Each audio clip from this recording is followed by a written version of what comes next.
Tara guys, samahan nyo akong makipiesta tayo sa bayan ng Bilison sa probinsya ng Antique. Dahil ngayong panahon ay usong-uso na naman ang mga kapiestahan sa mga barangay o bayan. Kaya tara, biyahing Bilison tayo. Syempre dadaan tayo dito sa crossing papuntang Sibalom at papuntang Bilison. Anyway, nandito nga po pala ako galing sa bayan ng San Jose. Ganito kasi yan guys, pag galing ka ng San Jose, madadaanan mo ang bayan ng Sibalom bago ka makarating sa bayan ng Bilison. Bale, magkadikit kasi ang tatlong bayan na ito. At nandito na nga ako sa Barangay Pangpang, bayan ng Sibalom sa napakahabang tulay. At napatigil nga ako dito para pagmasdan ang napakagandang kaulapan at napakagandang tanawin dito sa mahabang tulay na ito. O diba guys, napakaganda ng Antique? Kung bundok lang naman ang pag-uusapan ay hinding-hindi magpapatalo ang probinsya ng Antique. Dahil sadyang napakaraming magagandang bundok dito sa kanilang probinsya. Kaya ikaw, kung hindi ka pa nakapagbisita, halika na sa probinsya ng Antique na tinaguriang where the mountains meet the sea. Guys, bago pala ako didiretso sa bayan ng Bilison ay dinaanan ko muna dito sa Barangay Rumbang, Sibalom, Antique. Siya nga po pala guys, si Idol Abiel Mental. Siya rin ay isang member ng Antique Vloggers. At ginawa ko nga muna siyang driver para naman makapag-video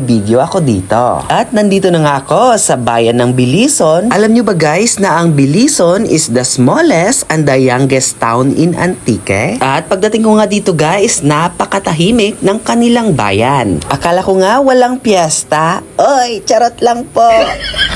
At nag-ikot-ikot nga lang kami dito at nagbabaka sakali na yayain kami para mananghalian sa mga bahay na merong handa. Oy, charot lang po. Ang sadya ko naman talaga guys ay pumunta dito sa bahay nila Sir Kilianora. Shoutout pala sa inyo ma'am and sir. Nakailang beses na rin kasi mag-iya si sir kaya eto pinuntahan ko na at mayroon pa akong dalang kasama. At saktong-sakto nga pagdating namin ay hindi pa nagsisimula ang kanilang kainan. Nagpahinga lang kami ng konti habang hinihintay ang iba pa nilang mga bisita. At maya-maya nga mating na rin ang kanilang mga bisita at nagpray lang kami bago kumain. Grabe, busog na busog ako dito. Salamat nga po pala ma'am and sir. And shoutout nga po pala sa mga batang ito.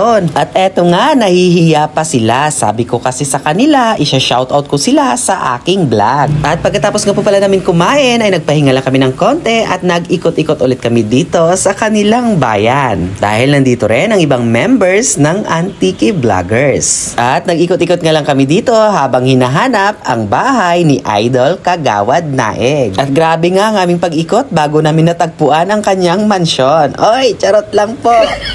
At nauna nga kami dito ni Abiel Mental. At sumunod naman dito si Madam Tintin, si Kabukid Vlog, si Roger Vines Vlog, at si Asian Boy. At kompleto na nga kami dito. At yung ginawa nga lang namin dito ay nagkwentuhan at nagtawanan. Grabe, napakasayang banding ang ginawa namin dito. Alam nyo na yan kung ano ang aming pinag-uusapan. Syempre, tungkol yan sa mga content namin. Oh, sige, hanggang dito na lang ha ang aking video. Salamat sa panonood.